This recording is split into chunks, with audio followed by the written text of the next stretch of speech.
IPL season ముగింపు దశకు చేరుకుంది. మళ్లీ వచ్చే నెల 2 నుంచి టీ20 ప్రపంచ కప్ మ్యాచ్లు సందడి చేరున్నాయి. అమెరికా వేదికగా ఈ మ్యాచ్లు జరగనున్నాయి.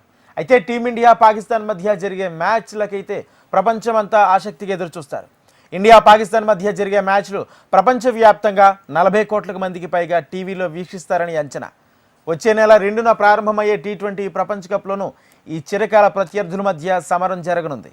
దీనికోసం క్రికెట్ అభిమానులు ఆసక్తిగా ఎదురుచూస్తున్నారు. ఈ మ్యాచ్ టికెట్లకు విపరీతమైన డిమాండ్ ఏర్పడింది. ఈ నేపథ్యంలో మ్యాచ్ టికెట్ల ధరను అమాంతం పెంచేసి ఐసీసీ ఆదాయం పొందాలనుకోవడం ఇప్పుడు వివాదాస్పదంగా మారింది. వచ్చే నెల 9న న్యూయార్క్లో జరిగే భారత్ పాక్ మ్యాచ్కు స్టేడియంలోని డైమండ్ క్లబ్ విభాగంలో ఒక్కో సీటును 20,000 అమెరికా డాలర్లకు అమ్మడం చర్చనీయాంశంగా మారింది.